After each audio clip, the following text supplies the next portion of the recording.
In 711 CE, Islam reached the Iberian Peninsula, which is present-day Spain and Portugal. Muslim forces under the leadership of Tariq bin Ziyad crossed the Strait of Gibraltar from Morocco to Spain after receiving an invitation from the oppressed Christians of Iberia to end the tyrannical rule of King Roderick. Within 7 years, most of the Iberian Peninsula came under Muslim control, and various parts of this region remained under Muslim rule for the next 700 years. By the mid-10th century, Al-Andalus entered its golden age of Islam. It became home to about 5 million Muslims, more than 80% of the total population. The powerful, prosperous and united Umayyad Caliphate governed this region, making Al-Andalus, or Andalusia, the most advanced and stable part of Europe. The capital, Cordoba, attracted scholars from across the Muslim world and Europe. However, this golden age did not last forever. In the 11th century, the Caliphate broke apart into numerous small states known as taifas. The fragmented and isolated Muslim taifas faced increasing threats of attacks from the northern Christian kingdoms. Over the next 200 years, the taifas gradually succumbed to the Christian Reconquista. By the 1240s, the only remaining Muslim taifa was Granada. This essay will focus on the fall of this last Muslim kingdom in the Iberian Peninsula. The term Reconquista, a Spanish and Portuguese word, translates to reconquest in English and refers to the nearly 770-year period from 718 or 722 to 1492 CE, marking the Christian reconquest of Spain. During the Reconquista, one Muslim state after another fell to the invading Christian kingdoms from the north of Al-Andalus. Major cities like Cordoba, Seville and Toledo fell between the 11th and 13th centuries, while the North African movements of the Murabitun and the Muwahidun helped slow down this wave of Christian attacks. The extreme disunity among Muslims ultimately led them towards losing their territories. One Muslim province, Granada, managed to survive against the Christians in the 13th century. After the fall of Cordoba in 1236 CE, the rulers of the Emirate of Granada made a special agreement with the powerful Christian kingdom of Castile. This agreement allowed them to remain independent as the Emirate of Granada, but at the cost of paying heavy tribute to Castile in the form of gold coins annually. This situation further worsened the plight of the Muslims of Granada as they indirectly strengthened their enemies by paying this tribute. The geographical location of Granada also contributed to its prolonged independence. Situated high in the Sierra Nevada mountains of southern Spain, it had a natural defense against invading forces. Despite being militarily weaker than the Kingdom of Castile, these mountains provided Granada with a significant defensive advantage. For over 250 years, Granada survived by paying tribute to the powerful Kingdom of Castile. Surrounded by hostile Christian states, Granada was constantly under threat. In the early 15th century, a Muslim scholar wrote about Granada. Is not Granada like a stormy sea, and surrounded by fierce, well-armed enemies who instill fear in the people of Granada day and night? The main driving force behind the Christian conquest of Granada came in 1469 CE, when King Ferdinand of Aragon and Queen Isabella of Castile married. This marriage united the two most powerful Christian kingdoms of the Iberian Peninsula, and together they focused their attention on eradicating the last Muslim state in the peninsula, Granada.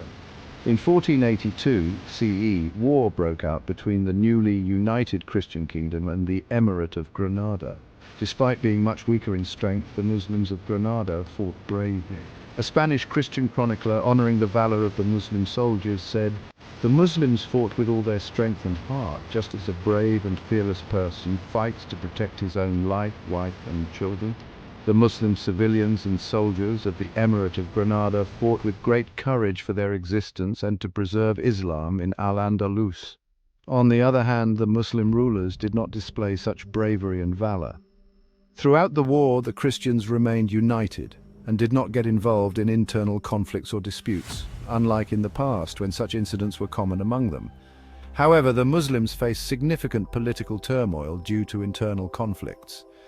Muslim leaders and governors engaged in disputes with each other and schemed against one another for land, power, and wealth. Many of them even secretly collaborated with various Christian states. The worst incident during this dire situation was the rebellion of Sultan Muhammad's son. In 1483 CE, nearly a year after the war began, Muhammad rebelled against his father, causing a fierce civil war in Granada. Simultaneously, the Spanish Christian forces attacked Granada from outside. King Ferdinand exploited this civil war for his benefit. To weaken the Emirate of Granada, he supported Muhammad in his rebellion against his father, and later against Muhammad's uncle. Ferdinand provided Muhammad with weapons and warriors for his fight against his family, and eventually Muhammad succeeded. Throughout the rebellion, Christian forces gradually pressured the borders of the Emirate of Granada, entering and occupying various parts of the emirate. By 1490 CE, when Muhammad emerged victorious in the rebellion and consolidated power, only the city of Granada remained under his control, while the entire rural area had fallen to the Christians. The final stand of Granada. The letter demanded that Muhammad surrender immediately and hand over Granada to the Christians. Muhammad was shocked and bewildered by Ferdinand's demand, as Ferdinand had previously assured him that he would be allowed to rule Granada. Realizing too late, Muhammad understood that Ferdinand had merely used him as a pawn to weaken Granada. In an attempt to resist the Christians militarily, Muhammad sought help from various Muslim empires across North Africa and the Middle East. However, no one responded to his call, except for a small contingent of the Ottoman navy, which raided the Spanish coast, but to no significant effect. By late 1491 CE, Ferdinand and Isabella's army surrounded the city of Granada. From his Alhambra palace tower, Muhammad saw the Christian forces gathering for the conquest of Granada. Seeing no future, he reluctantly signed a treaty with the Christians in November 1491, which handed over the control of the city of Granada to them. On January 2nd, 1492, the treaty came into effect and Spanish forces entered Granada, formally taking control of the last Muslim state in Al-Andalus. Christian soldiers entered the historic Alhambra Palace in the morning and began placing various Spanish Christian royal flags and insignia on its walls as a mark of their victory.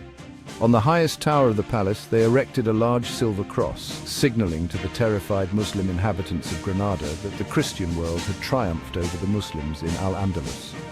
The Muslim inhabitants were too frightened to leave their homes, and the city's streets became deserted. Sultan Muhammad was sent into exile. While leaving Granada, he stopped at a mountain pass and looked back at Granada, beginning to weep. His mother, unaffected by his sudden regret and remorse, scolded him, saying, "Do not cry like a woman for what you could not defend as a man." Although the victorious Christians had initially promised religious freedom and other favorable terms to the people of Granada, these promises were soon broken. In 1502 CE, Islam was officially banned, forcing thousands of Muslim residents to migrate to North Africa or hide their religious beliefs. By the early 17th century, there were no Muslims left in Spain. The story of the fall of Andalusia, from being a leading political and social force in the Muslim world in the 11th century to becoming a weak state under Christian rule by the late 15th century, is unique in Islamic history. Continuous internal conflicts among Muslims, the lack of support from other Muslim empires, and the prioritization of personal interests and power over Islamic unity all contributed to the downfall of Al-Andalus. The fall of Granada in 1492 marked the end of this story.